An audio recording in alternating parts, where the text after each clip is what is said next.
Baik Pak Edison, ya Edison Lase, selamat pagi. Saya ucapkan kepada Bapak, sudah siap Pak kira-kira? Siap, Pak, siap. Siap ya? Ya, Lahir batin ya Pak? iya, Pak, ya. Oke Pak. Jadi kita akan melaksanakan uji komprehensif ini Pak ya. Jadi Iya, saya akan bertanya ke Bapak ya seputar tentang RPP yang sudah Bapak buat ya. iya, Pak, ya. Di mana RPP itu nanti yang akan digunakan untuk PPL nanti ya. Iya, Pak, ya. Oke Pak, jadi kita mulai saja Pak. Iya, Pak, ya. Di sini saya akan menanyakan ya beberapa ya, seputar tentang perangkat pembelajaran yang sudah Bapak buat ya. Iya, Pak. Pertama dulu Pak,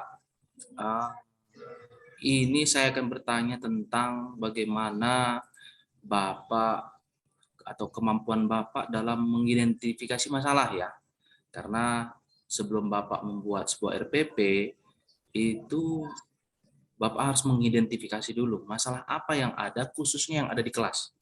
Ya, karena RPP itu diterapkan di dalam kelas gitu, Pak ya. Jadi, Iya, Pak. bagaimana Bapak memulai ya atau mengidentifikasi masalah terlebih dahulu sebelum membuat Bapak membuat RPP? Silakan dijelaskan, Pak. Oh, baik, Pak. Sebelum saya memulai kegiatannya di situ, sebelum memulai proses pembelajaran, saya dulu perhatikan situasi kelasnya, Pak. Ya, situasi kelas.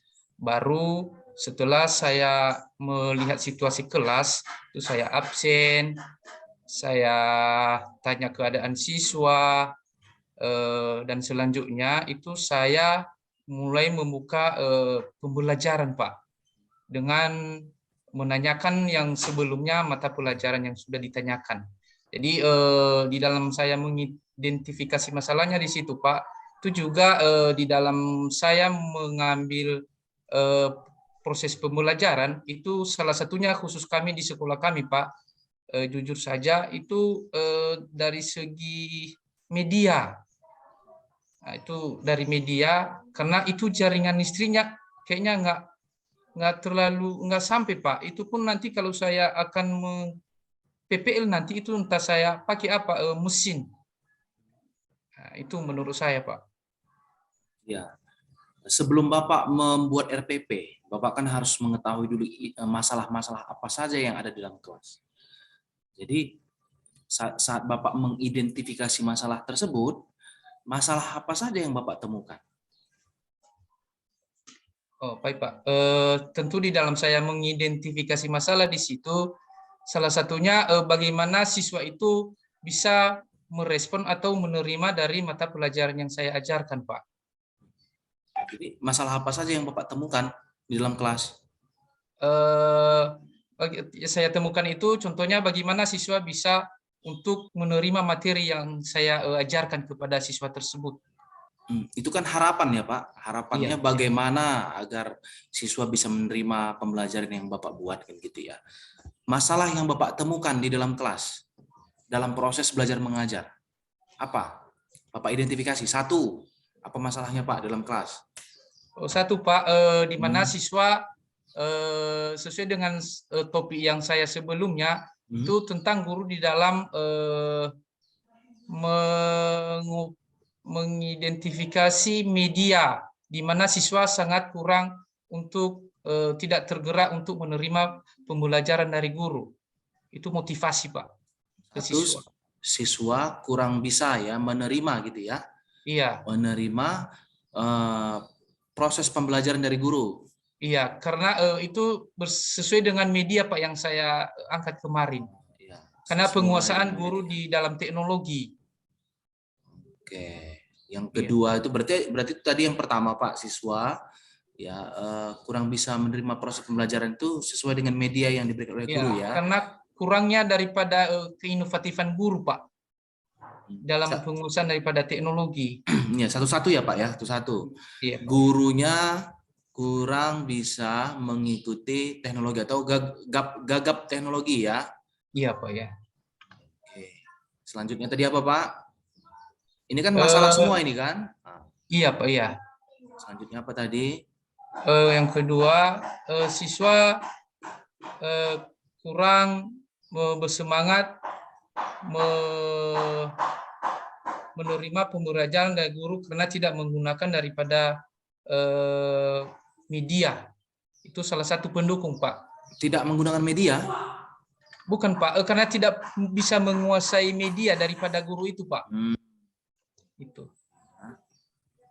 siswa kurang bersemangat karena guru tidak menguasai media. Media apa digunakan, Pak? Media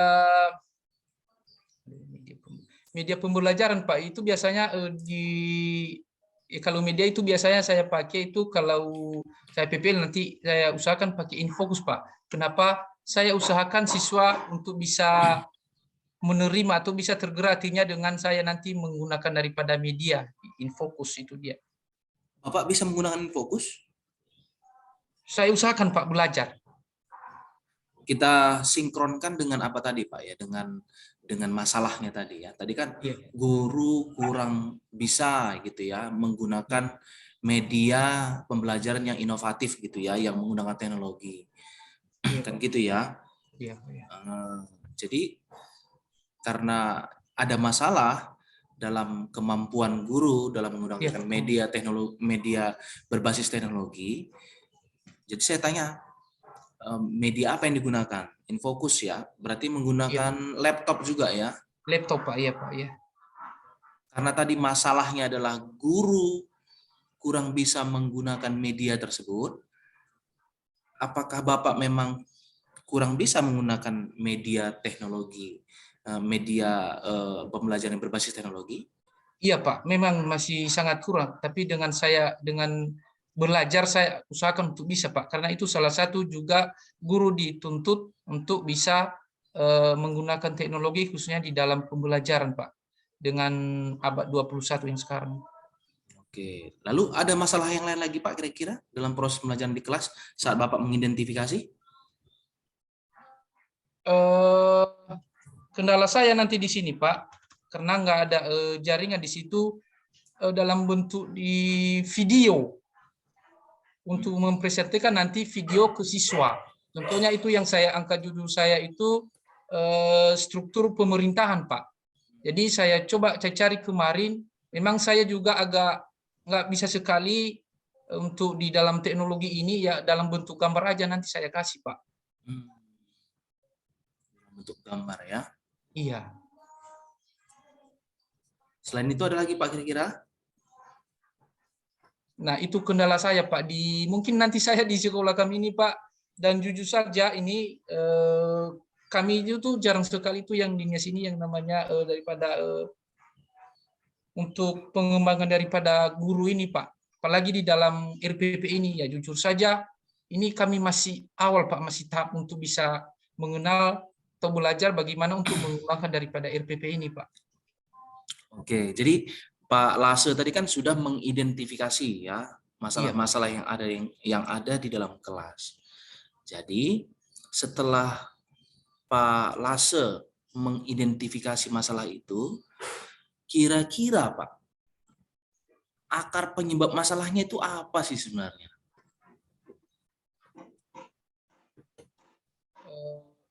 Akar penyebabnya sama masalahnya di situ, Pak. Guru di mana saya sendiri, Pak, atau guru Mm-mm. itu salah satu kendalanya karena tidak bisa mengetahui yang namanya pembelajaran berbasis teknologi. Jadi ada efeknya dalam proses pembelajaran ke siswa. Nah, itu, Itu Pak. ya. Atau untuk Saya, memotivasi itu belajar. Jadi dengan adanya penguasaan guru di teknologi, ya bisa saja kan siswa bisa ada responnya untuk bisa belajar, Pak. berarti itulah salah satu penyebab masalahnya, Pak ya. Iya, Pak, itu. Mm-mm. Jadi artinya Bapak memulai RPP itu harus tahu dulu ya Pak, harus bisa mengidentifikasi dulu masalah yang ada, apa penyebab masalahnya. Bapak di situ nanti mengeksplor seperti yang sudah kita pelajari kan dalam Iya, pedalaman Pak, ya. materi maupun Betul. di dalam pembuatan perangkat pembelajaran. Nah, ya, kan kita disuruh mengeksplor di situ ya. Apa-apa saja kira-kira penyebab masalahnya.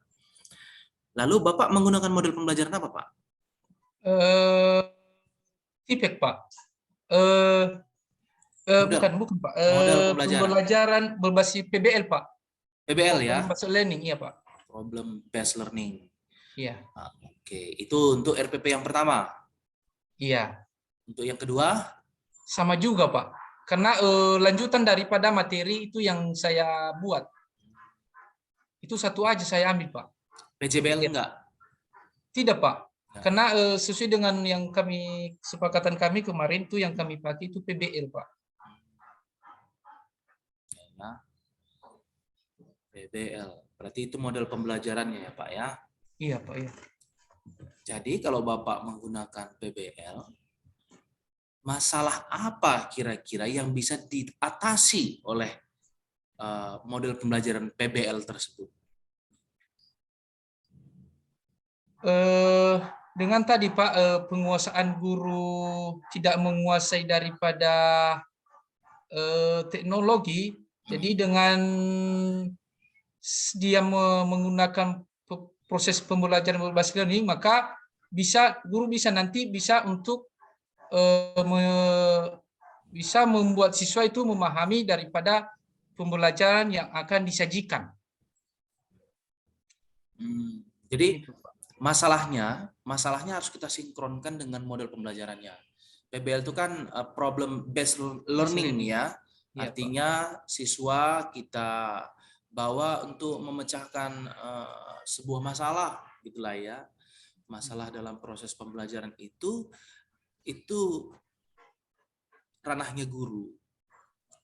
Kalau ke siswa, PBL yang kita maksud di sini adalah siswa bisa memecahkan masalah seputar tentang materi yang akan diterimanya, gitu ya. Iya, betul Pak. Akan gitu ya. Nah, itu makanya Bapak harus mengidentifikasi dulu, ya, melihat akar penyebab masalahnya itu apa, mengeksplor masalahnya apa, barulah kita cari solusinya yaitu PBL, gitu ya. Jadi sinkron dia antara model pembelajarannya dengan permasalahan yang ada di kelas. Jadi model pembelajaran itu adalah solusi sebenarnya, ya. Solusi untuk menyelesaikan masalah yang ada dalam kelas, khususnya proses pembelajaran sesuai dengan materi yang kita berikan gitu ya, Pak Lase ya. Iya, Pak. Iya. Jadi sebelum Bapak memulai membuat sebuah RPP, Bapak memulai dengan menganalisis grand teori atau tidak? Iya, Pak. Iya, saya perhatikan teorinya, Pak. Iya. Daripada materi temanya dan subtemanya, Pak. Itu saya perhatikan. Jadi Bapak sebelum mulai membuat RPP, Bapak harus mulai dulu dari grand teori. Grand teori apa yang Bapak gunakan? Misalnya RPP saya ini, ya, saya desain ya berdasarkan salah satu grand teori, misalnya teori konstruktivisme atau konstruktivistik. Ya, kan ada 4 grand teori ya Pak ya. Ada kognitivistik, konstruktivistik, lalu ada behavioristik, lalu humanistik. Jadi ada 4. Ya. Jadi kalau misalnya grand teorinya itu kita gunakan konstruktivistik atau konstruktivisme, maka harus ada yang namanya produk. Siswa bisa menghasilkan sebuah produk. Maka PJBL lah itu yang pas. Karena PJBL kan project based learning ya. Nah, jadi di RPP Bapak itu kan PBL ini ya. Dari 4 grand teori itu yang mana yang Bapak gunakan? Konstruktivistik, kognitivistik, humanistik, atau behavioristik? Itu kalau dari apa, Pak? Itu daripada apa itu tuh, Pak? Yang nomor 2. Kognitivistik. Iya. Berarti lebih mengacu pada pengetahuannya ya. Iya. Oke. Itu yang Bapak gunakan ya. Lalu saat Bapak itu sudah mengetahui identifikasi masalah, penyebab masalahnya juga sudah tahu, masuk kita pada penentuan solusi, eksplorasi penentuan solusi. Ya, jadi saat Bapak kan sudah kemarin kan sudah membuat LK ya Pak ya? Sudah Ya Pak, kan? sudah. Nah, sudah ya. Tapi Bapak Pak sudah menemukan eksplorasi penentuan solusi ini. Bapak sudah menemukan solusinya? jadi kemarin Pak di dalam kami membuat solusinya itu masih belum saya buat Pak. Kenapa itu saya nanti buat solusi itu di sekolah saja Pak. Di Dalam dalam LK? saya membuat LK. Dalam Iya, LK? iya. Karena kan LK itu kan itu nanti sebagai pondasi dalam kita membuat RPP. Di sini Iya kan Pak. faktanya Bapak kan sudah membuat RPP. Berarti Iya. Bapak sudah tahu apa solusinya, apa penyebab masalahnya, sudah Jadi tahu kan? begini Pak, itu di dalam saya membuat di dalam LK itu nanti saya dua buat Pak, di diskusi dan ada nanti jawaban di tahap kedua Pak untuk pertemuan kedua membuat soal ke siswa. Hmm. Nah, itu Pak. Jadi berdasarkan LK itu nanti dari berdasarkan diskusinya dan dalam tugas nanti Pak. Itu yang dalam soal saya buat LK-nya. Ya, ya. Bapak kan di sini kan sudah membuat RPP kan, Pak? Sudah Pak, sudah. Sudah. Sudah saya kirim di LSM Pak. Ya, kan sudah ada RPP-nya. Iya. RPP itu kita buatkan. Sebelum kita membuat RPP, kita harus tahu dulu identifikasi masalahnya apa. Kita harus tahu dulu penyebab masalahnya apa. Kita harus tahu dulu solusinya apa. Kan gitu ya. Sebelum kita membuat RPP. Kalau Bapak sudah membuat RPP, berarti Bapak sudah tahu apa solusinya sebenarnya. Itulah yang kemarin yang kita kerjakan pada LK 2.2 kalau nggak salah. Ya.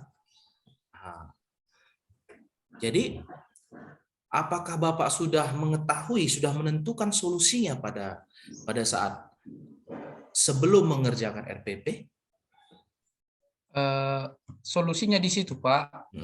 Nanti di dalam proses diskusi di situ saya tahu bagaimana siswa itu bisa ada produknya Pak, hasilnya dalam mereka berdiskusi dan juga nanti di dalam mereka menjawab daripada soal yang saya buat. Jadi di situ nanti saya buat berdasarkan hasil daripada LK itu sendiri Pak. Oh gitu ya Pak ya. Iya Pak. Dan jujur saja Pak, itu memang di sekolah kami ini agak pedalaman sekali Pak lah. Oke. Iya, lanjut Pak ya. Iya Pak ya.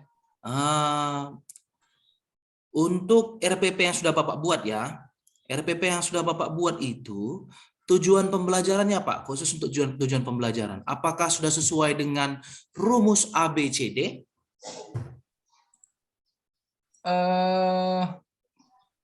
Itu Pak saya sesuai dengan taksonomi belum Pak. C1 sampai C6. Di situ kalau dia pengetahuan itu dia C1, kalau dia pemahaman itu C2 sampai C6-nya Pak. Itu di situ dia. Iya. Itu adalah bagian dari rencana evaluasi ya Pak. Ini masih rencana aksi. Apakah Bapak sudah membuat tujuan pembelajaran? Tujuan pembelajaran Pak, kan ada di RPP ya. Apakah sudah berdasarkan audience, behavior, terus condition dan degree ABCD?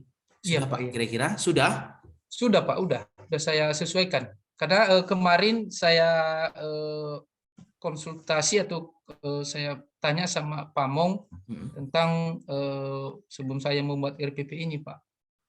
Jadi diberikan solusinya ini begini. Jadi itu dari saya Pak. Oke. Artinya ada di dalam tujuan pembelajaran itu ada siswa, ada kemampuan yang diharapkan ya, behavior, lalu ada juga itu conditionnya, lalu ada ukurannya, degree, nih penilaiannya ya. Penilaian Pak, asesmen. Jadi tadi untuk evaluasi Bapak sudah membuat tadi apa? Kognitif, afektif dan psikomotornya berdasarkan itu ya Pak ya? Iya Pak. Iya. Oke. Apakah RPP Bapak buat itu sudah berbasis high order thinking skills, Pak? Sudah Pak, karena dia itu berbasis masalah Pak, PBL. Mm-mm. Karena saya menggunakan itu C berapa itu Pak? C, daripada saya berpatokan daripada taksonomi belum aja Pak. Itu daripada di saya membuat di RPP ini. Gitu ya. Iya. Kalau itu kan Pak, kalau di ranahnya kognitif, kalau kita lihat high order thinking skills-nya itu kan bisa kita ukur dari C1 sampai C6 ya. Iya Pak ya. Nah, kalau Bapak karena berbasis high order thinking skills, HOTS, berarti ranahnya C berapa Pak? Kan C1 sampai C6 kan? Kalau Iya Pak high ya. order thinking skills, berarti masuk pada ranah yang mana? C berapa itu? C4 itu Pak. Iya, paling rendah C4 Pak ya. Iya. Apa contohnya Pak kira-kira? Contohnya itu menganalisis. Iya, betul, betul. Iya. Menganalisis, apalagi Pak? Eh, mendokumentasikan. Itu masuk high order thinking skills Pak, C4 sampai C6 itu ya? Iya Pak, iya. Banyak sekali Pak. Banyak sekali ya. Iya. Seperti mengumpulkan, bukan mengumpulkan, menciptakan misalnya. Itu udah iya, ranahnya membuat C6 kelompok. itu ya. Iya Pak. Kalau yang lots Pak, low order thinking skills C1 sampai C3 apa contohnya Pak? Di pengetahuan Pak, saya ambil C1 Pak ya. Iya, misalnya contoh lah. Contohnya memilih, menyebutkan iya. menjelaskan. Oke, sudah mantap. Ya, berarti sudah Bapak gunakan yang high order thinking skills ya. Iya Pak ya, dari Oke, taksonomi belum Pak. Iya, sudah C4 untuk kognitifnya ya, sudah sampai C4 Iya, sampai C6. Jadi di ranah itulah ya. Lalu Bapak sudah menggunakan pendekatan TPACK Pak, TIPEC? TIPEC Pak. Pendekatan teknologikal, pedagogikal, dan content knowledge? Sudah Pak. Di situ di HOTS itu dasar tadi di situ di dalam bentuk diskusi Pak. Kolaboratif siswa. Oke. Jadi dalam RPP-nya sudah kelihatan gitu ya Pak ya? Iya Pak. Oke, kalau begitu Pak Agus Edison, karena waktu kita sudah 25 menit ya. Jadi dari saya sebagai penguji pertama ya Pak ya? Iya Pak ya. Nah, sudah selesai ya. Jadi silahkan Bapak out ya, atau keluar dari forum kita ini. Dari saya sudah selesai untuk uji komprehensifnya. Oh iya, makasih Pak ya. Sebelumnya saya meninggalkan ini Pak ya. Makasih juga masukan dari Bapak, saran dari Bapak. Mungkin dengan saya bertemu dengan Bapak, saya nanti berpengalaman di dalam membuat RPP ini Pak untuk pengembangannya selanjutnya. Dan memang jujur saja kami yang di NIAS ini memang sangat-sangat kurang lah Pak dalam pengembangan daripada RPP. Oke Pak, sama-sama Pak. Makasih Pak ya. Oke, selamat pagi Pak ya. Pagi Pak.